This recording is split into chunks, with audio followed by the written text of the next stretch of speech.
పుల్చులో మరో breaking news చూస్తున్నాం. లైంగిక ఆరోపణలు ఎదుర్కొంటున్న యూట్యూబర్ హర్ష సాయి అజ్ఞాతం ఇంకా వేడలేదు. వారం రోజులుగా పోలీసులు గాలిస్తున్నా చిక్కడం లేదు. దీంతో ఇప్పటికే విదేశాలకు పారిపోయి ఉంటాడని జోరుగా చర్చ నడుస్తోంది.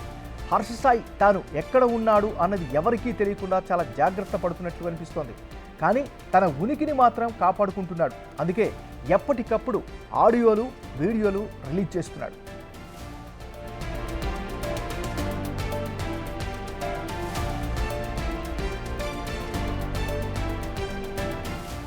సోషల్ మీడియాలో రచ్చ నడుస్తున్నా ఇప్పటి వరకు హర్ష సాయి నుంచి ఎలాంటి రియాక్షన్ రాలేదు.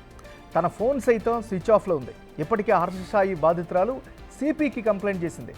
అతను విదేశాలకు పారిపోయే ప్రమాదం ఉందని ఫిర్యాదు చేసింది. హర్ష సాయిపై మరిన్ని ఆధారాలు సైతం సమర్పించింది.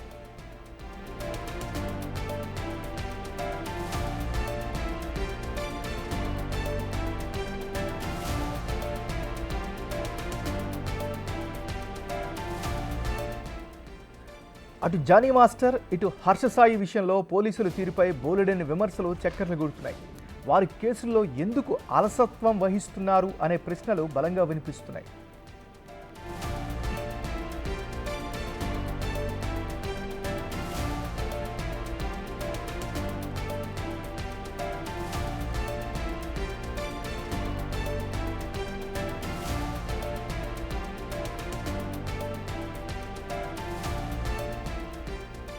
లైంగిక ఆరోపణలు ఎదుర్కొంటున్న యూట్యూబర్ హర్ష సాయి అజ్ఞాతం ఇంకా వేడలేదు. వారం రోజులుగా పోలీసులు గాలిస్తున్నా చిక్కడం లేదు. దీంతో ఇప్పటికే విదేశాలకు పారిపోయి ఉంటాడని జోరుగా చర్చ నడుస్తోంది.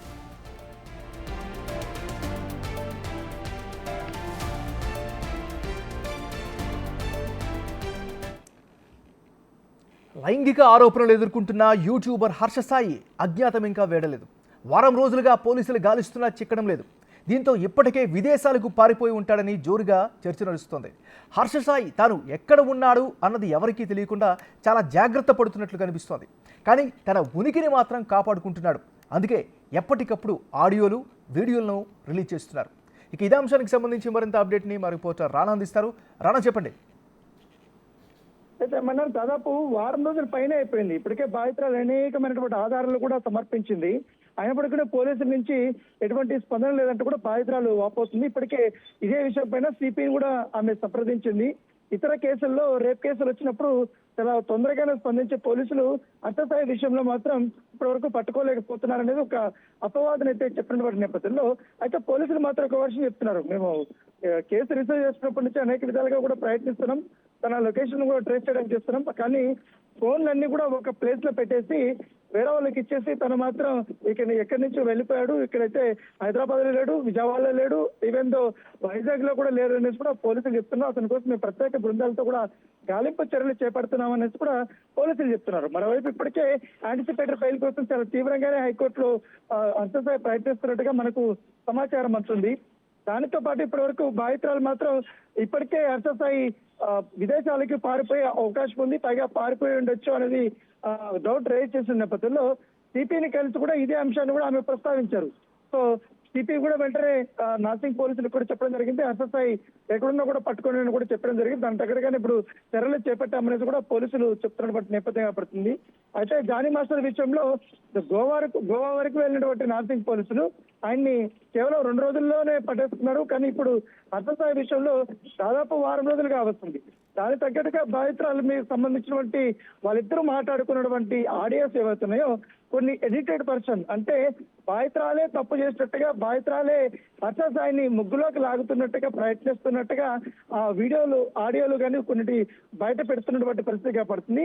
ఈ ఆడియోలు ఎక్కడి నుంచి బయట పెడుతున్నారు? ఎందుకంటే ఒక పక్కా ప్రణాళికతోనే 30 seconds 1 minute అట్లా ఈవెన్ దో డేట్లతో సహా ఏ సమయంలో మాట్లాడాలనేది కూడా ఆడియో ముందు పెట్టి వాటిని మీడియా ముందుకు రిలీజ్ చేసినటువంటి ఉదంతం పైన కూడా ఆమె అభ్యంతరం వ్యక్తం చేసినటువంటి నేపథ్యంగా పడుతుంది. అలాంటి ఆడియోలు కానీ వీడియోలు కానీ నా దగ్గర చాలా ఉన్నాయి. కాకపోతే నేను అవన్నీ పోలీసులకి, కోర్టుకు మాత్రమే సమర్పిస్తానంటూ కూడా బాధితురాలు చెప్తుంది.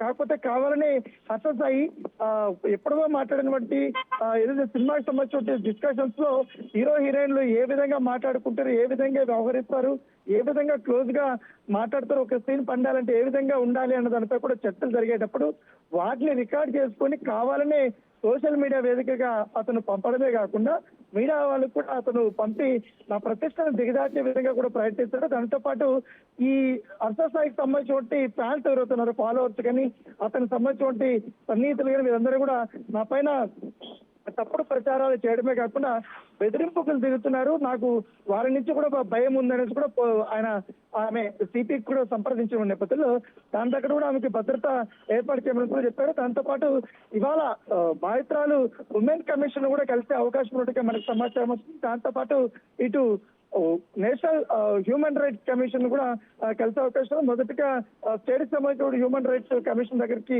ఆమె వెళ్ళి అక్కడ రిప్రజెంటేషన్ ఇచ్చి జరుగుతున్నటువంటి పరిణామాలపైన కూడా ఆమె మాట్లాడే అవకాశం ఉన్నట్టుగా మనకు సమాచారం అవుతుంది.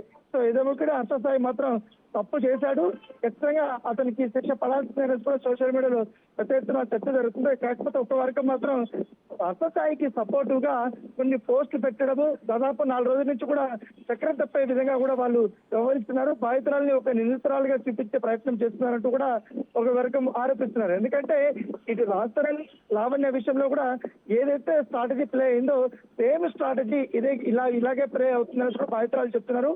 ఎందుకంటే దాదాపు 4 రోజుల నుంచి చూస్తున్నాం సోషల్ మీడియాలో ఒక 4 పరిగెట్టుకుని అర్ధస్థాయి కోసమే పని చేస్తున్నట్టుగా ఆయనకు పాజిటివ్ గా మాట్లాడుతూ నన్ను నిందితురాలుగా చేరుతున్నారంటూ కూడా ఆమె కంప్లైంట్ ఇచ్చినటువంటి నేపథ్యం అయితే కనపడుతుంది. త్వరగా అర్ధస్థాయిని పట్టుకుంటే గానీ ఈ కేసులో ఉండబట్టి అన్ని ఎవిడెన్స్లు ఉంటాయి, లేకపోతే ఎవిడెన్స్ అన్ని కూడా పోతాయి అనేది ఆమె చెప్తున్నట్టు వర్షన్. సో ఖచ్చితంగా అర్ధస్థాయి నన్ను మోసం చేశారు కాబట్టి అన్ని రకాలుగా ఆర్థిక పరంగా కూడా నేను నష్టపోయాను, ఇట్లా ఫిజికల్ గా మెంటల్ గా అన్ని రకాలుగా కూడా చాలా అసాల్ట్కు గురి అని కూడా ఆమె చెప్తున్నారు. ఇప్పటికే మెగా సినిమాకి సంబంధించిన విషయంలో వాళ్ళ ప్రొడక్షన్ స్టార్ట్ అయినప్పుడు ప్రొడ్యూస్ చేసినటువంటి కో ప్రొడ్యూసర్ బాలా కూడా ఇప్పటికే కన్నీరు మున్నీరు అవుతున్న నేపథ్యంగా పడుతుంది. సో అసహాయ చెప్తున్నారు.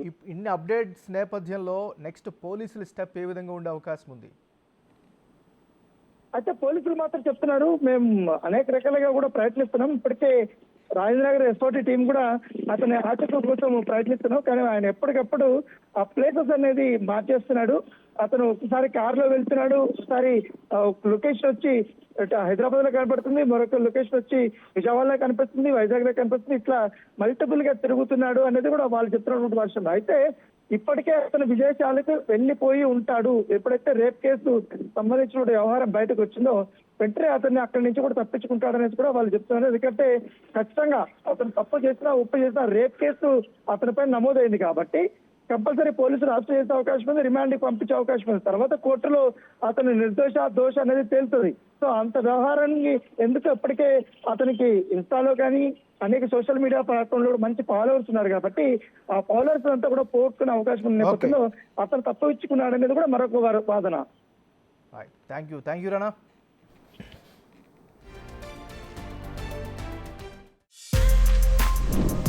For more videos like this, subscribe Big TV channel.